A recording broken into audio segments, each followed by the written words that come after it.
The Galactic Concord had watched Earth for nearly 200 years, and they had never been impressed by what they saw. Humans were slow creatures who walked on two legs and had soft skin that could be cut by almost anything sharp enough to try. They had barely managed to send a few of their own kind to their single moon, and they spent most of their time fighting each other over things that made no sense to the observers in the stars above. When the report came through that the Veluxy swarm had chosen Earth as their next target, the Concord simply updated their records and moved on to other business. It was sad, of course, in the way that any extinction was sad.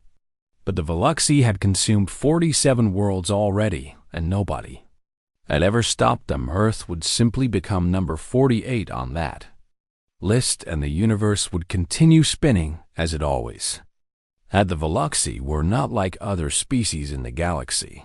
They were arachnids, eight-legged hunters with bodies covered in thick black chitin and eyes that gleamed like wet stones in the darkness.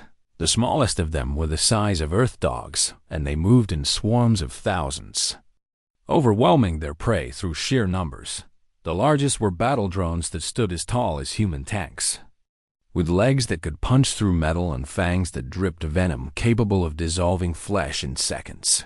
Their ships were not built from metal or plastic like the vessels of other species. Instead, the Veluxy grew their ships from living tissue, massive structures of chitin and silk that moved through space, like predators hunting in the void between stars. Queen Admiral Skethrix the Devourer commanded the invasion fleet from her flagship, a vessel so large that it blocked out the sun when it passed overhead.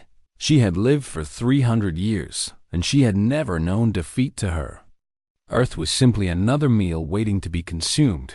The first wave arrived on a Tuesday morning. Though the humans would later argue about whether it mattered what day it had been, ships descended through the atmosphere above every major city on the planet, their organic hulls screaming as they burned through the air. Sao Paulo was hit first, then Mumbai, then Lagos, then Shanghai, then dozens of other cities across every continent. The Veluxy did not send warnings or demands for surrender, because they did not see humans as worthy of communication. You did not negotiate with food. The initial hours were exactly what Queen Admiral Skethrix had expected. Humans ran screaming through the streets as her children poured out of the landing ships, their many legs carrying them faster than any human could flee. Military forces fired their weapons, but the bullets bounced off Veluxy chitin or simply failed to slow them down. Governments collapsed into emergency sessions where terrified leaders shouted at each other while their cities burned. Outside the windows, news broadcasts showed footage of the invaders, and humans across the world felt something ancient wake up in the depths of their minds. It was a fear older than language, older than civilization, older than humanity itself. For as long as humans had existed, they had feared things with too many legs and too many eyes. Spiders had haunted their nightmares since the first human ancestor huddled in a cave and watched something skitter across the darkness. Every culture on Earth had stories about spider monsters, and every child had been taught to fear them long before they could understand why. The Galactic Concord observers took notes with something close to pity as they watched the invasion unfold. They had seen this same pattern on 47 other worlds, and they knew exactly how it would end. First came the panic, then the scattered resistance, then the slow collapse as the Veluxy consumed everything in their path. The observers calculated that Earth had perhaps 3 months before the last human was hunted down and devoured. They were very good at their jobs, and their calculations were almost never wrong, but something strange began to happen around hour 6 of the invasion. The panic did not spread the way it was supposed to spread. Instead of fleeing further and further from the Veluxy landing zones, Some humans began moving toward them in Brazil. A group of farmers armed with machetes and torches attacked a Veluxy patrol and killed 3 of the creatures before they were overwhelmed in India. A grandmother beat a dog-sized Veluxy to death with a cooking pot while her grandchildren cheered in Nigeria. A street gang set fire to an entire city block rather than let the creatures use it as a nest. The Concord observers updated their notes with a new word they had never used before in an invasion report. Resistance by hour 12. The resistance had begun to organize. Military commanders who had spent their careers preparing to fight other humans quickly realized that fighting giant spiders was not actually that different. You found them. You surrounded them, and you killed them with as much fire and poison as you could bring to bear. The key discovery came from a chemical plant in Germany, where a worker noticed that the Veluxy seemed to avoid certain storage areas. She reported her observation to the military, and within hours, scientists across the world were testing every pesticide humanity had ever invented against captured Veluxy specimens. The results were remarkable chemicals that humans had designed specifically to kill Earth spiders. Worked almost as well on Veluxy. They were not perfect, and they did not kill instantly. But they caused pain and confusion, and they slowed the creatures down enough for human weapons to finish the job. Queen Admiral Scathrix received her first concerning report on the second day of the invasion. One of her hive commanders reported that his forces had been pushed back from a human city called Sydney by what he described as an army of maniacs. The humans had attacked with fire and chemicals and crude weapons, and they had not stopped attacking even when they were dying. They had screamed and laughed, and some of them had even seemed to enjoy the fighting. Scathrix dismissed the report as an exaggeration born from an incompetent commander. She had conquered 47 worlds, and she had never seen prey that wanted to fight back. The very idea seemed absurd to her, but more reports began to arrive, and they all said the same thing. Humans were not running away. The faint vote. Humans were hunting her children through their own cities, and somewhere deep in her ancient mind, Queen Admiral Scathrix the Devourer felt something she had not felt in 300 years. She felt afraid. The Veluxy had conquered 47 worlds across 3 star systems, and on every single one of those worlds the pattern had been the same. The prey ran away, and the Veluxy chased them down and consumed them. It was simple, and it was efficient, and it had never failed. But Earth was different, and Queen Admiral Scathrix could not understand why. Her tactical advisors brought her reports from every continent, and the reports made no sense to her. In a place called Texas, humans had formed hunting parties that went out at night, specifically to find and kill Veluxy patrols. They called it sport in Russia. Soldiers had discovered that Veluxy were vulnerable to extreme cold and had begun luring swarm groups into frozen areas where they became slow and easy to kill. In Japan, engineers had modified fire trucks to spray a mixture of water and concentrated insecticide that could strip the chitin from a Kaitofrin Veluxy warrior in seconds. But the strangest reports came from a place called Australiascathrix had ordered a massive force to land on the continent because her scouts had identified it as sparsely populated and easy to secure. She expected a quick victory that would give her forces a base from which to expand. Instead, she lost contact with the entire landing force within 48 hours when she finally received a transmission from the sole survivor of that force. The young warrior was babbling in terror about humans who hunted through the night with tools designed specifically to kill things with 8 legs. He said the humans had been laughing as they fought. He said they had seemed almost grateful for the invasion, as if they had been waiting their whole lives for something like the Veluxy to show up. The survivor died before he could explain what had happened to the rest of his unit. But Scathrix eventually pieced together the story from captured human communications Australia. It turned out was home to some of the most dangerous spiders on Earth. The humans who lived there had spent generations learning to live alongside venomous eight-legged predators, and they had developed a casual attitude toward killing them that bordered on enthusiasm when the Veluxi arrived. The Australians had simply treated them as larger versions of the creatures they already knew how to handle. One intercepted radio transmission featured a human laughing as he described stomping on a Veluxi soldier, the way he would stomp on a huntsman. Spider in his bathroom Skethrix did not understand the reference, but she understood the tone well enough. These humans were not afraid of her children. They were not even particularly impressed. The Queen Admiral called a council of her hive commanders to discuss the situation, and for the first time in her reign, she saw doubt in their eyes.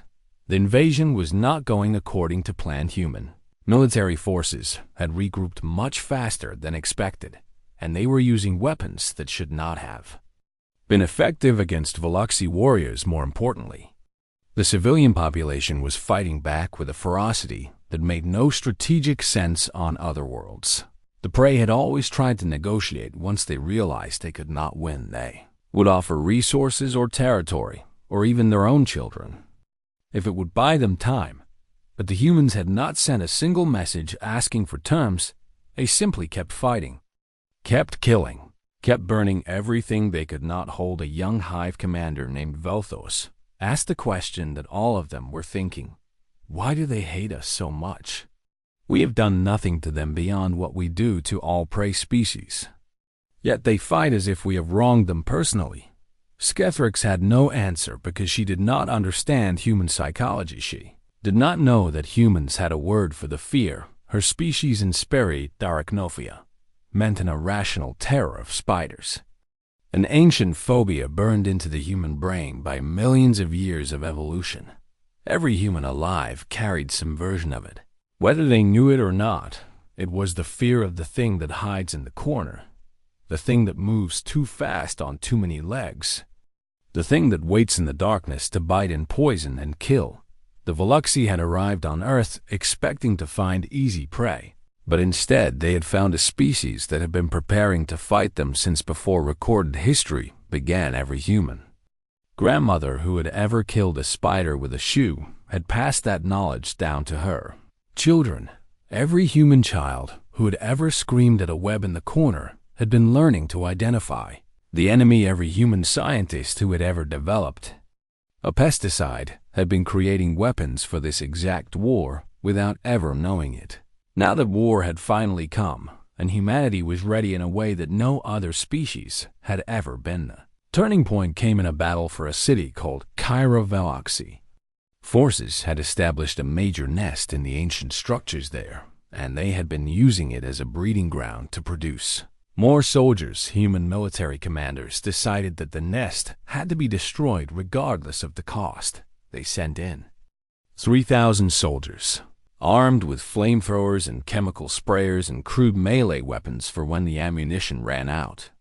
The battle lasted for 18 hours, and when it was over, the Veluxi nest was a smoking ruin. 700 human soldiers survived. They walked out of the destroyed nest, singing songs that the Veluxi communication interceptors could not translate. But the tone was clear enough. It was the sound of victory. It was the sound of a species that had just realized it could win. Queen Admiral Skethrix watched the footage from her flagship, and she made a decision that she had never made before. In 300 years of conquest, she ordered her ground forces to retreat to defensive positions. The hunters had become the hunted, and Skethrix needed time to think. The humans did not give her time. They did not pause to celebrate their victory or mourn their dead. They simply identified the next Veluxi position and began marching toward it. An intercepted human transmission from a general in the American military said it best: "We have spent 10,000 years being afraid of spiders, and now the spiders are finally afraid of us. So we are not stopping until every last one of them is dead." Skethrix heard those words, and she understood for the first time that she had made a terrible mistake. She had not invaded a primitive backwater full of easy prey. She had invaded the homeworld of a species that had evolved specifically to kill things like her. Queen Admiral Skethrix had ruled the Veluxi swarm for 300 years, and in all that time, she had never once considered the possibility of defeat. The Veluxi were the apex predators of the galaxy, the species that other species feared in their darkest nightmares. But now she sat in her command chamber aboard the flagship, and she felt something cold crawling through her mind. The ground invasion was failing, and she could not understand how every day brought new reports of Veluxi forces being pushed back, surrounded and destroyed by human armies that seemed to grow stronger with each battle. Her soldiers were dying by the thousands, and the humans were not even slowing down. They fought in the day, and they fought at night. They fought in cities, and in forests, and in deserts, and in mountains. They fought with fire and poison and bullets and blades and their bare hands when nothing else was available, and they were winning. Skethrix called her council together for an emergency meeting, and this time there was no hiding the fear in their eyes. "We have lost 1/3 of our ground forces," reported her chief tactical advisor, a grizzled old warrior named Kethrus, who had served under 3 previous Queen Admirals. "At this rate, we will have no soldiers left within 2 months. Another advisor, a young female named Silith, who specialized in enemy psychology, presented her analysis of human behavior. "They are not fighting to survive," she said, her voice trembling slightly. "They are fighting to exterminate us completely." "That is impossible," Skethrix replied. "No prey species has ever had the will to pursue total war against the Veluxi. The humans are different." Silith insisted. "They have created something they call Stomp Day, a celebration where they crush images of our species beneath their feet. And children are being taught to view killing Veluxi as a game, and their soldiers compete with each other over who can destroy the most of our kind." She paused, and her many eyes flickered with something close to horror. "Queen Admiral, I believe the humans enjoy killing us." Skethrix dismissed this as exaggeration, but deep down she knew it was true. She had seen the footage from the battlefields. She had watched human soldiers laugh as they burned her children alive. She had heard their songs and their jokes and their casual conversations about exterminating her entire species. The humans were not afraid of the Veluxi. They hated them with a passion that went beyond reason or strategy. It was personal in a way that Skethrix could not comprehend after 3 days of debate. Skethrix made the decision that she had been avoiding if the ground invasion could not succeed. Then she would use the power of her fleet to end the war from above. She ordered the orbital bombardment to begin. The Veluxi fleet moved into position above the major human population centers and began firing massive energy beams struck the surface of the Earth, vaporizing cities and killing millions of humans in the first hour. Skethrix watched the destruction from her command chamber, and she felt a sense of grim satisfaction. This was how wars were supposed to end. The prey would see that resistance was hopeless, and they would surrender, and the Veluxi would feed. But the humans did not surrender. They did not even pause to mourn their dead. Instead, something happened that Skethrix had not anticipated. The humans began launching objects from their surface, thousands of them rising into the sky on trails of fire and heading directly toward the Veluxi fleet. Skethrix asked her advisors what these objects were, and the answer made her blood run cold. "Nuclear weapons," Kethrus reported, his voice flat with disbelief. "The humans have been pointing these weapons at each other for generations, waiting for the opportunity to use them, and now they are pointing them at us." "How many?" Skethrix demanded. Kethrus checked his instruments, and when he looked up his eyes were wide with terror. "All of them." The first nuclear warhead struck the Veluxi fleet. Minutes later, the living ships screamed as they were torn apart by explosions that burned hotter than stars. Chitin and silk and organic matter vaporized in the nuclear fire, and thousands of Veluxi warriors died without ever knowing what had hit them. Skethrix ordered evasive maneuvers, but her fleet was too slow, and the humans had launched too Many weapons, ship after ship was destroyed, and the Queen Admiral watched her invasion force being cut down by weapons that the primitive humans had built to use on each other. By the end of the day, the Veluxy fleet had been reduced by half. The orbital bombardment had stopped because there were not enough ships left to continue it, and the humans were still launching weapons. Skethrix retreated to the far side of the planet's moon to assess the damage and plan her next move. Her remaining advisors gathered around her, and none of them could meet her eyes. "We must call for reinforcements," Silith suggested. "There are 3 more fleets in Veluxy space that could be here within months." "No," Kethros interrupted. "We must retreat immediately. And if we stay here any longer, we will be destroyed completely." Skethrix considered both options, and she realized that they were both wrong. Calling for reinforcements would take too long. The humans were already beginning to capture Veluxy ships and study their technology. Given enough time, they would learn to use it. Retreating was equally impossible. The Veluxy had never retreated from a conquest, and if Skethrix ordered a retreat, her own commanders might kill her to preserve the honor of the swarm. She was trapped between an enemy that would not stop fighting and a culture that would not allow her to run.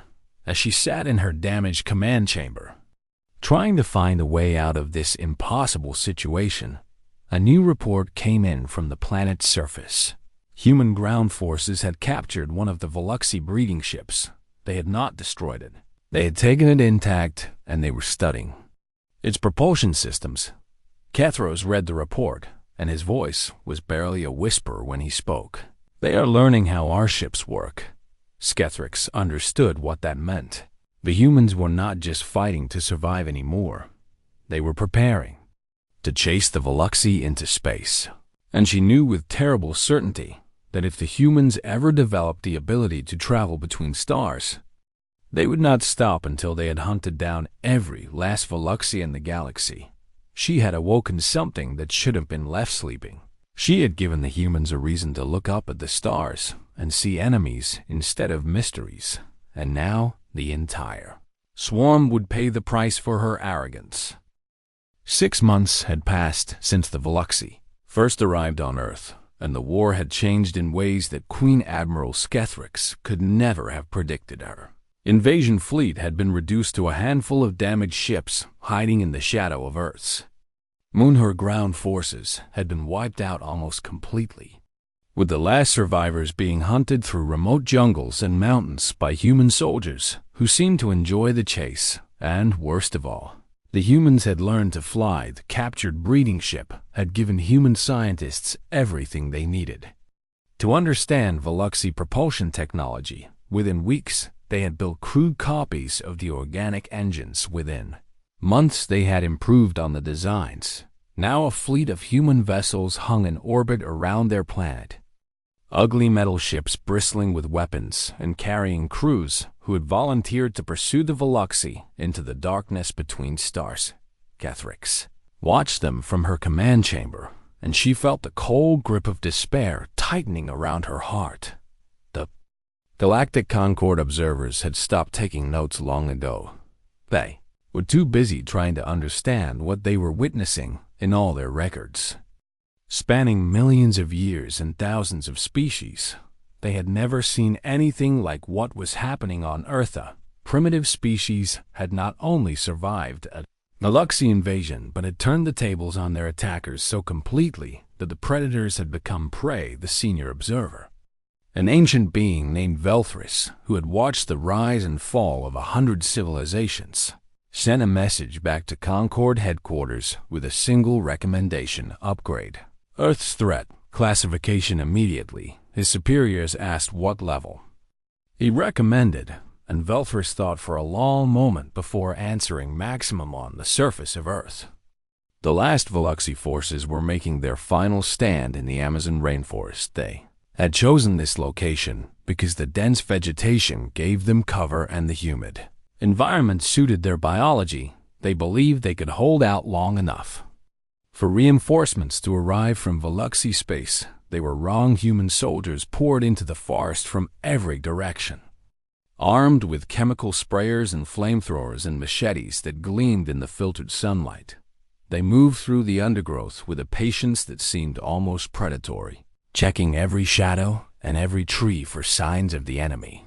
A young sergeant named Maria Santos led her squad through a section of forest where intelligence suggested a Veluxi nest had been established. She was 23 years old, and she had been fighting since the first day of the invasion. She had lost her parents in the initial attack on Snow Paulo, and she had not stopped fighting since when her squad found the nest hidden in a hollow beneath the roots of a massive tree. Maria did not hesitate. She ordered her soldiers to position their flamethrowers, and she gave the command to fire. The Veluxi inside the nest screamed as they burned, and Maria felt nothing but cold satisfaction as she listened to them die. This was what humans did to spiders. This was what they had always done behind the lines. Human scientists were working on something even more terrible than flamethrowers and chemicals. They had studied the biology of captured Veluxi specimens, and they had found weaknesses that could be exploited. The Veluxi were vulnerable to certain frequencies of sound that could disrupt their nervous systems. They were dependent on chemical signals to communicate with each other, and those signals could be jammed or corrupted. And most importantly, they were susceptible to diseases that could be engineered specifically to target their unique physiology. The scientists called it Project Exterminator, and the name was not a metaphor. They were designing weapons that would kill Veluxi and nothing else. Biological agents that could be released into the environment and spread from one Veluxi to another until the entire species was infected. It was the kind of weapon that most civilized species would never consider using. But humans had spent centuries fighting each other with every weapon they could imagine, and they had no hesitation about using those same weapons against an enemy that had tried to eat. The McQueen Admiral Skethrix received reports about Project Exterminator from her few remaining spies on Earth, and she knew that she had run out of time if she stayed near Earth any longer. The humans would develop weapons that could wipe out her entire species. She had to retreat and warn the swarm about what was coming. But when she gave the order to withdraw, something happened that she had not expected. The human fleet moved to intercept.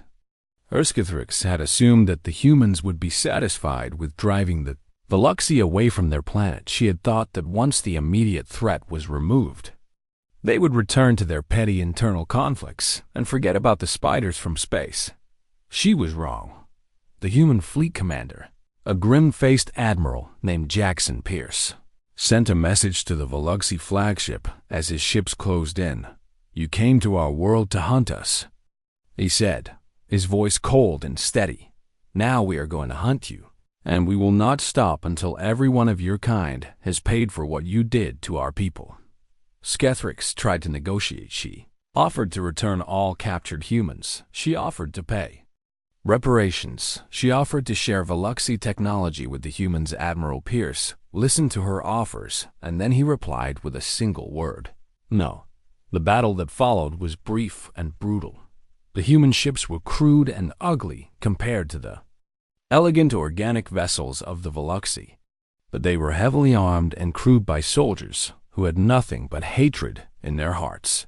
Skethrix lost 3 more ships before she managed to escape into faster-than-light travel. As her flagship fled toward Veluxi space, she looked back at the blue planet growing smaller behind her. The humans had already begun to follow there. Ships were slower than hers, but they were coming, and they would not stop. She had invaded Earth hoping to find easy prey, and instead, she had unleashed something that would haunt the Veluxi for generations. The hunters had become the hunted, and the hunt had only just begun. 3 years had passed since the Veluxi first invaded Earth, and the galaxy would never be the same. The war had spread across 3 star systems as human fleets pursued the retreating Veluxi back to their homeworlds. What had begun as a simple invasion had become something far worse. It had become an extermination. The humans did not fight the way other species fought. They did not capture territory and negotiate for peace.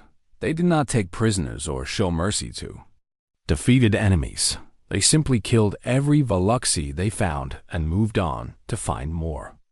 The biological weapons developed by Project Exterminator had been deployed on 2 of the 3 Veluxi homeworlds. The diseases spread through the population like fire through dry grass, killing millions of Veluxi in a matter of weeks. The survivors fled to the 3rd homeworld, hoping to make a final stand. But the human fleet was already on its way. Queen Admiral Skethrix died in the defense of that final world. Her flagship destroyed by a concentrated attack from 12 human warships. Her last transmission was a plea to the Galactic Concord to intervene, to stop the humans before they completed their work of destruction. The Concord received her message, but they did not respond. They were too afraid. The representatives of 100 different species had watched the war unfold with growing horror. They had seen the Veluxi, one of the most feared species in the galaxy, reduced from a mighty empire to a scattered remnant begging for mercy. They had seen humans develop weapons and tactics that made even the most advanced civilizations nervous, and they had realized that Earth was not a primitive backwater to be ignored. It was the home of something dangerous, something that had been waiting to be awakened. The final battle for the Veluxi homeworld lasted 3 days. Human ground forces landed on the surface while their fleet bombarded Veluxi defensive positions from orbit. The fighting was brutal, and the casualties were heavy on both sides. But the outcome was never really in doubt. The humans had spent 3 years preparing for this moment, and they were not going to be denied. When the last Veluxi stronghold fell, there were fewer than 10,000 Veluxi left alive in the entire galaxy. They surrendered unconditionally, giving up everything they had in exchange for the simple promise that humanity would stop killing them.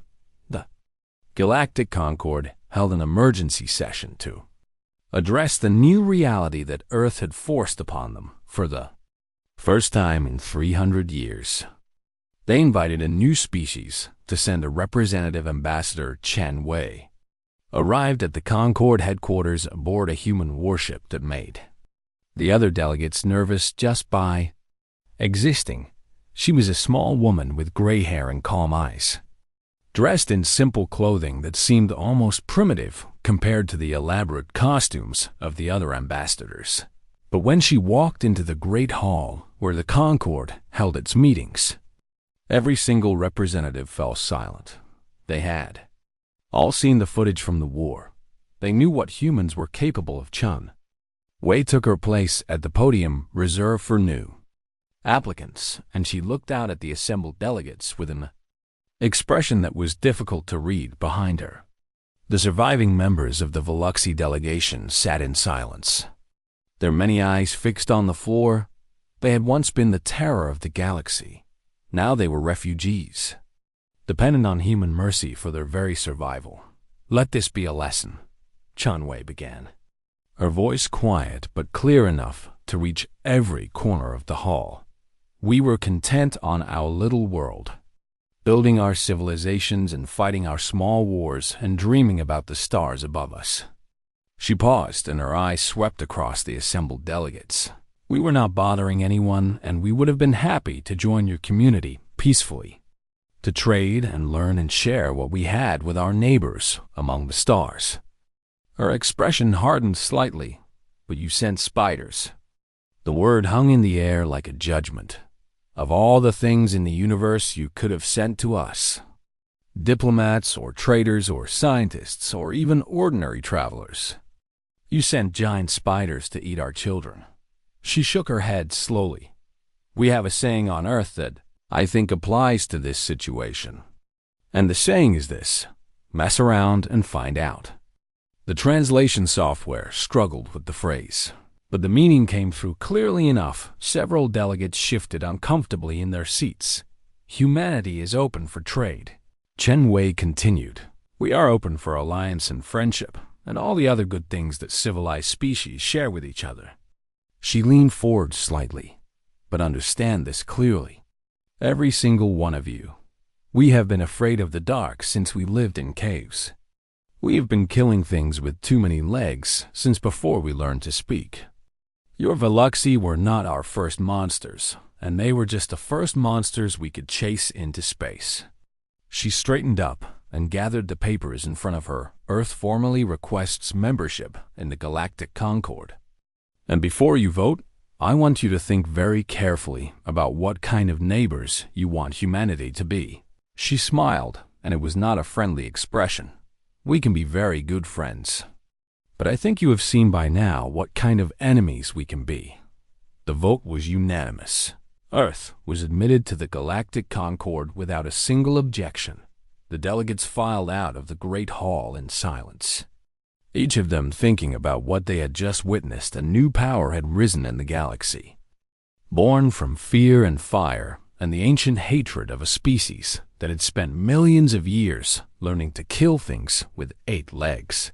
The universe would never be the same, and somewhere in the depths of space, in hidden corners where the light of stars did not reach, other predatory species heard the news of the Veluxi defeat, and they began to reconsider their plans. Earth was no longer a primitive backwater. It was a warning. It was a promise. It was humanity saying to the darkness between the stars, "We are here, and we are not afraid of you, because no matter what monsters lurked in the void, no matter what nightmares waited to descend upon them, humans had already faced their greatest fear, and they had won."